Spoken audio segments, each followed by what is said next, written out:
Morning students, सुप्रभात। आज हम कक्षा 10वीं की कविता कन्यादान पर चर्चा करेंगे। प्रस्तुत कविता ऋतुराज जी द्वारा लिखित है। प्रस्तुत कविता नारी जाति के प्रति हो रहे अत्याचारों पर व्यंग्य करती है, उनका समाधान भी देती है। प्रस्तुत कविता में दहेज प्रथा, ससुराल में होने वाले अत्याचारों पर कवि अपने विचार प्रकट करता है और एक माँ बदलते इस परिवेश में अपनी पुत्री को कौन कौन सी नई शिक्षाएं प्रदान करती है, ये बताया गया है।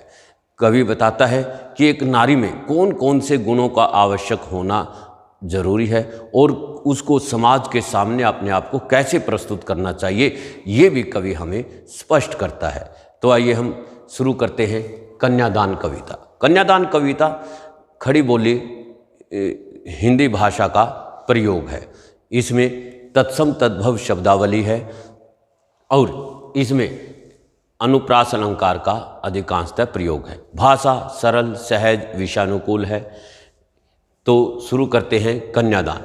कितना प्रमाणिक था उसका दुख, कितना प्रमाणिक था उसका दुख लड़की को दान में देते वक्त, जैसे वही उसकी अंतिम पूंजी हो। कवि कहता है कि एक माँ का दुख वास्तविक होता है, सच्चा होता है, जब वह अपनी पुत्री की शादी के समय कन्यादान करती है, जैसे वही उसकी अंतिम पूंजी हो।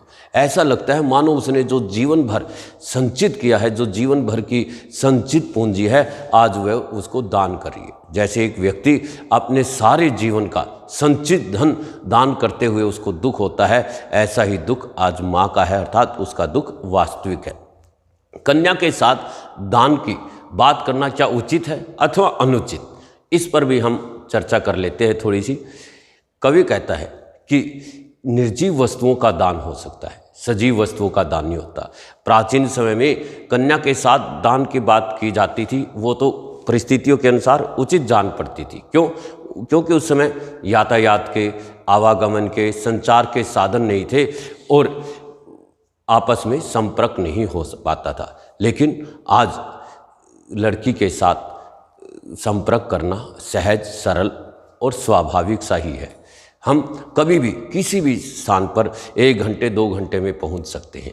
और दूसरी बात, दान के बाद उस वस्तु पर, दान की गई वस्तु पर कोई अधिकार नहीं रहता मालिक का, परंतु कन्या के साथ माता पिता, भाई बहन के संबंध रहते हैं। इसलिए कन्या के साथ दान की बात करना आज के समय में सार्थक प्रतीत नहीं होता।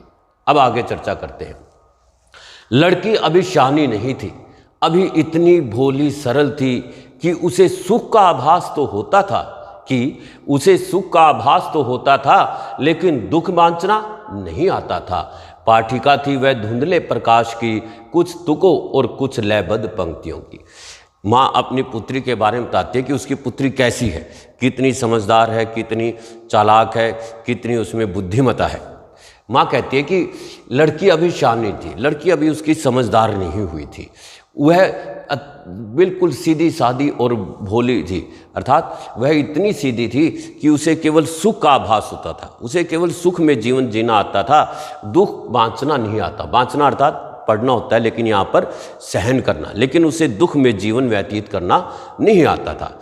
अर्थात कवि स्पष्ट करता है कि पुत्री अपने माता पिता के सानिध्य में रही थी, इसलिए उसे केवल जीवन में सुख ही सुख मिले थे, दुख का तो उसे आभास मात्र भी नहीं था, दुख तो उसे छू नहीं पाया था। इसलिए वह दुख को कैसे सहन करे, दुख में कैसा व्यवहार करे, उसको पता ही नहीं था। पाठिका थी वह धुंधले प्रकाश की, कुछ तुकों और कुछ लयबद्ध पंक्तियों की। वह तो एक ऐसी पाठिका थी जो केवल कविता की सीधी सादी, तुकबंदी कविताओं की सीधी सादी पंक्तियों का सीधा सीधा अर्थ ही समझ सकती थी। उसे उन पंक्तियों में छिपे हुए गूढ़ अर्थ या रहस्य को समझ पाना उसके बस में नहीं था। अर्थात आज का समाज है, आज के जो व्यक्ति हैं, वो बोलते कुछ हैं और उन शब्दों में उनका अर्थ, उनकी मंशा कुछ और छिपी होती है। लेकिन उसकी पुत्री तो सीधी सादी और सरल थी। उसे इन शब्दों में छिपे हुए रहस्य को जानना नहीं आता था। लोगों की मन में छिपे हुए रहस्य को समझना, लोगों की छिपी हुई बातों में कि वो क्या कह रहे हैं और इसका अर्थ क्या है, इसको वह समझने में असमर्थ थी। कवि कहता है, माँ ने कहा, पानी में झांक कर अपने चेहरे पर मत रीझना। आग रोटियां सेकने के लिए है, जलने के लिए नहीं। वस्त्र और आभूषण शाब्दिक भ्रमों की तरह हैं, बंधन है स्त्री जीवन के। माँ ने कहा, लड़की होना पर लड़की जैसी दिखाई मत देना। जब एक पुत्री शादी के बाद अपने ससुराल जाती है, उस समय विदाई के समय माँ अपनी पुत्री को शिक्षाएं देती हैं। परंपरा या प्राचीन समय में माँ अपनी पुत्री को शिक्षा देती थी कि बड़ों को आदर करना, छोटों से प्यार करना, परिवार को एक साथ रखना, ये शिक्षाएं दी जाती थी। परंतु आज का समय परिवर्तित हो गया है। दहेज के कारण महिलाओं पर बहुत अत्याचार हो रहे हैं। इस बदलते परिवेश में माँ अपनी पुत्री को कौन सी शिक्षाएं देती हैं, ये इस पंक्तियों में कविवर बताते हैं। कवि कहता है कि माँ ने कहा, पानी में झांक कर अपने चेहरे पर मत रीझना। कविवर कहते हैं कि माँ अपनी पुत्री को शिक्षाएं देते हुए कहती है कि पानी में अर्थात दर्पण में अपने चेहरे को देखकर आप उस सौंदर्य पर ही मत मोहित होते रहना। आपके आसपास क्या हो रहा है इस पर भी ध्यान रखना, सचेत रहना, कहीं आपके खिलाफ कोई षड्यंत्र, कोई दुष्प्रचार तो नहीं हो रहा। आग रोटियां सेकने के लिए है, जलने के लिए नहीं। आग से, अग्नि से केवल रोटियां पकाने का काम किया जाता है, जलकर मरने का नहीं। अपने ऊपर हो रहे अत्याचारों को सहन नहीं करना, उसका विरोध करना और सचेत रहना। आग से में जलकर आत्महत्या नहीं करना, अर्थात किसी भी कारण से आत्महत्या नहीं करनी चाहिए। अन्याय का हमेशा विरोध करना चाहिए। वस्त्र और आभूषण शाब्दिक भ्रमों की तरह हैं, बंधन है स्त्री जीवन के। माँ कहती है कि वस्त्र और आभूषण तो एक शाब्दिक भ्रम है, ये हमेशा स्त्री जाति के लिए एक बेड़ी का काम करती है जो उसकी प्रगति में बाधक होते हैं। इसलिए केवल वस्त्र और आभूषण के जाल में उलझ कर मत रह जाना। अपनी सोच को, अपनी उन्नति को, अपने जीवन में हमेशा आगे बढ़ना। माँ ने कहा, लड़की होना।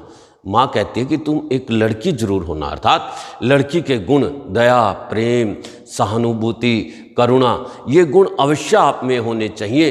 परंतु लड़की जैसी दिखाई मत देना, परंतु समाज के सामने अपने आप को लड़की जैसा कमज़ोर मत प्रस्तुत करना। अपने आप को एक सशक्त, मजबूत नारी के रूप में प्रस्तुत करना।